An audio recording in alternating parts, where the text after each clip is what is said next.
So many people suffer from anxiety, like mild anxiety or more severe anxiety, like obsessive compulsive disorder, post-traumatic stress disorder, panic attacks, social anxiety, separation anxiety. There are a lot of listed generic symptoms, and those generic symptoms are very alike those of the symptoms of low-grade inflammation, like sleep disorders, getting asleep or staying asleep, brain fog, overwhelm, headaches, unexplained pains, stomach pains, digestive problems, fatigue. But of course, there's also a couple of more specific symptoms that come with anxiety: fear-based feelings, angst, irritability, being on the edge, having a feeling of no control over our emotions. Now, the basis of anxiety is a fear, and fear has many, many phases because they are so personal. They are personal because from the past, we have experiences and we use those past experiences to shield us for future pain. So what we experience as fear is based on our own personal past experience to give us in this moment a feeling of safety. So we have all our own palette of fear, our own palette of anxiety. It can be frustration, irritability, feeling unworthy, self-doubt, the lack of self-confidence, victimhood, or social withdrawal, isolation. We all have our different reactions based on our own personal past experience. But the thing is, the basis of anxiety is fear, and fear calls for safety. Fear calls for protection. And that is what the body gives us.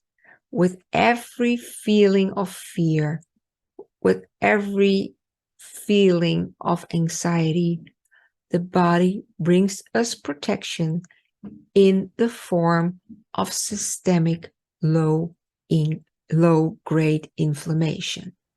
So now we arrive at the point that we can see the best friends, anxiety and waist gain, or being overweight. Because when systemic low-grade inflammation happens, the body starts to store extra energy reserves. They store extra fat, especially and typically around the waist. So the weight gain actually is waist gain. Now the thing is that the fat cells of the waist gain, way more than all the other fat cells of our body, create extra inflammation to help fight off that what is feared, that what is the basis of the anxiety, which of course is a symbolic fear, but the brain doesn't see the difference. So whenever low-grade inflammation happens and we add extra waste, the fat cells in our belly start to add inflammation. Now, when there is extra inflammation, chances are, because it's systemic, this inflammation goes everywhere, chances are those inflammatory chemicals arrive in the brain as well. And when there is added inflammation in the brain, neuroinflammation, that may add to more anxiety. With more anxiety, there's more fear, so the body offers more protection in the form of inflammation and therefore extra energy reserves, extra fat around the waist. You see where I'm getting? So these two besties, anxiety and waist gain, the more they see each other, the closer they get, right? That's what besties do. And they reinforce each other. And a closed, progressive, chronic loop starts between anxiety and waist gain. This chronic loop is quite hard to interrupt and escape without determinate action. It's possible though. That's what I'm going to discuss in the upcoming 3-part series about anxiety and waist gain. Or maybe you can check out the description box below if there's an upcoming webinar that you may like. So if this is valuable to you, subscribe so you don't miss out. For now, I would like to tell you my personal story because I believe that it will really help you to get an illustration between this not so obvious relation of anxiety and waist gain. So really see how they are best friends, but also because I get some questions about how this works with children and how children may develop chronic diseases or obesity, overweight from fear-based feelings, from negative thoughts, from anxiety while they're still a child. So I have a lot of experience with these two besties at about 45 years. Now, my waist was quite obvious, right? When I looked in the mirror or when I put on my jeans. But anxiety, I couldn't see that for myself. I have never learned to see anxiety for myself. It was never discussed at home. And looking back, I didn't have a very bad childhood. I had good education. I had very loving parents. I had good food, good healthcare beyond world standards. So I was quite a lucky girl. Actually, I believe I am. So I couldn't see a relation between me being obese, me being sent to a hospital twice as a little child to lose weight, and any angst. Now, going to a hospital to lose weight, that was not that normal, right? Especially not in those days when childhood obesity was not really a thing. I was really special, so to speak. But apart from that, I thought I was quite normal. Only I wasn't. And for those of you who know my story and know why I do what I do right now with endless passion, and that is helping people to reverse their chronic disease and recreate health, they know that this all comes out of a big childhood fear. I was really scared as a child. My parents had multiple chronic diseases. I do not know my parents without chronic disease.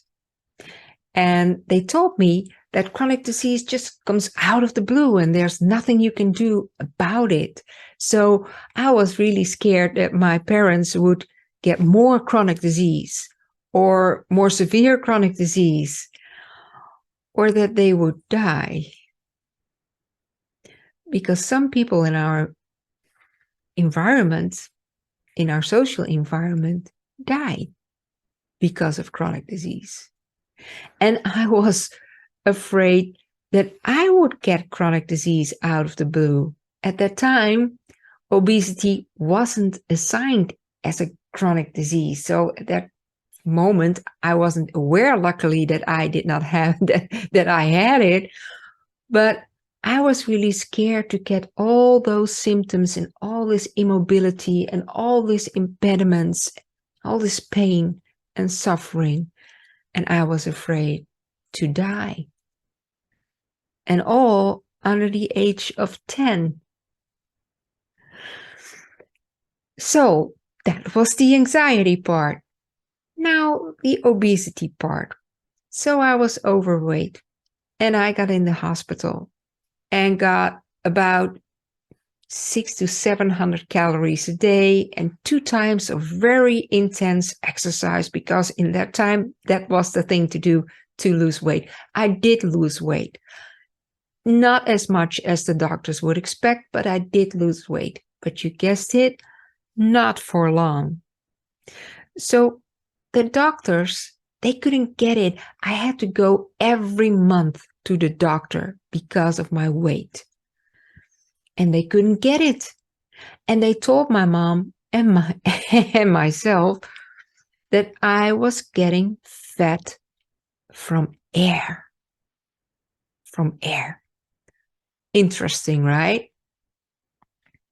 Because at that time, there was no, and even today, there isn't much awareness about these besties, this close relation between fear-based feelings, anxiety, and waist gain. So at hindsight, I can connect the dots and I see what is going on. And actually, because I didn't know, I repeated that many times in my life.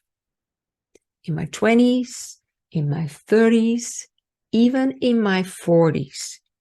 And I can clearly see that every time there was something going on in my life, I gained weight. So,